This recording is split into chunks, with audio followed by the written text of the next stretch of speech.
Today, I'm taking the time for myself and experience something extraordinary moments with you. Last night at work, I noticed strange synchronicities in timing, and they continued on my walk home. The power of positivity and its contagious energy was undeniable. You truly receive what you emit, yourself as a frequency, shaping the subjective world around you. To move from being unaware to self aware to subconsciously conscious of all consciousness, we must return to our roots, the ultimate basis of life. The meaning of life seems to shift from one reality to another, and my transformation towards becoming my best daily self, I attune to everything surrounding me. Every special, unexplained seen and unseen phenomenon arises from the same carbon molecule that forms my being. If you shift your perception and imagine reality from a photon's point of view, you give life to matter. Where does the light go when you are not looking at it? It remains, repurposed into another light cone, existence in a denser form of presence. That the Take the geometric triangle, evolve it into a pyramid. What changes if the depth perception stays the same but contrast shift? Does matter become more complex? In a 4D material world, is a 3D image merely flat? The answer is yes. Even dimensions not actively conceived exist within their own framework, where time is neither here or there, altered only when the clock synchronizes with others, measuring time in distance faster than light. We can argue this by adding a new unit of measurement, bending the space-time fabric, photon-based matter shifting only when current pass to it once. Imagine the Einstein-Rosen bridge connecting parallel planes. Now overlay a metaphysical shield protecting the traveler, whether biological or conscious, from being segregated into an unconscious universe with an entirely different vibrational frequency. The giving tree is not just metaphor, it is literally. Recognizing this connection for the first time, I saw the ancient plateau in Tupai as remnant of the original genetic blueprint entering our atmosphere. These trees once towered beyond comprehension now exist only as mental safe havens, echoes of memory. At the thought of air, water, and tree, the vision linked the ancient root and cave system forming Earth's vital energy grid. Our planet relies desperately on this system, hoping mankind might extend its existence by even 100 more years before it's too late. Consider the petrified root system, miles long, ancient megaflora turned to stone. Altitude and pressure shape them, converting fresh water into CO2. These once gargantuan trees, reliant and now vanished freshwater ecosystem, may have been felled by the interventing supreme force protecting Earth from invasive terraformers requiring immense resources to grow. The planet is not collapsing inward, not in our lifetime or nor for millions of years.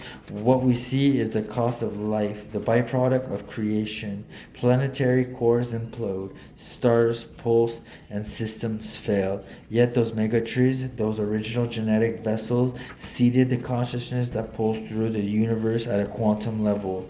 By unlocking the full power of the mind, we can change how we perceive our own existence, not merely as human, but as interdimensional beings aware of the unseen magnitude. Dinosaurs may have coexisted with these monumental trees. Perhaps the so-called asteroid was a divine intervention, not destruction, preserving a vital pulse of life. I believe some pyramids were constructed during the epoch and deliberately buried, making carbon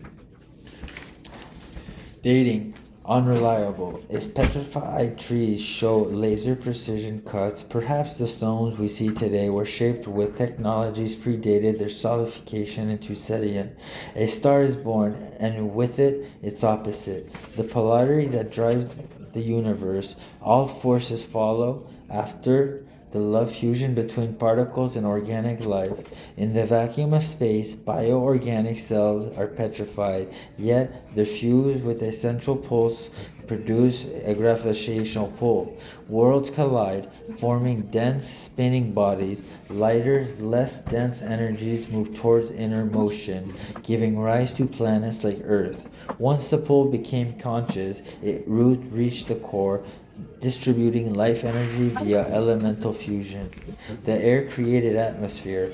Water, a byproduct of CO2, filled the gap between treetop and space that divided mere centimeters of cosmic scale. Once protected massive ecosystem. When the giants fell, life paused until torrents of rain reanimated Earth, birthing marine culture as we know it. Some dinosaurs evolved, especially those in deep waters.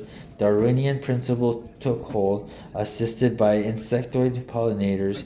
Flourishment followed. Conscious life cycles emerged, light retained and energy sustained. One by one, the gods descended. Each species had ancestral roots. One by one, they shaped survival, and the law became that the fittest. Divine intervention occurred time and time again. Civilization reset. Demigods grew smaller with each cycle. Biblical and mythological stories. I believe they hold literal truth. Mystical life is not a fantasy, it is encoded within us. Self-sustainability and the visible effort of light being to preserve life, no matter how small or unaware, prove that to be life is to know light, and light shines brightest in those who love longest. Even the tiniest flame burning with love carries the strongest force in the universe. Love's polarity has emotional depth. It cannot be replicated. Emotion has consciousness. We are all connected to a collective consciousness. To be aware of all that is conscious and even subjectively subconscious is to understand that the meaning of life is to plant the seed of love by living as best version of yourself. There is no one right philosophically, but in a world where the power of love sustains all, even those with wealth and influence may, in due time, awake. The new age is out of alignment. It's time to repay the borrowed principle, not in a system of give and take, but in a relationship that transcends dimensions. Perhaps dinosaurs were the terraformers.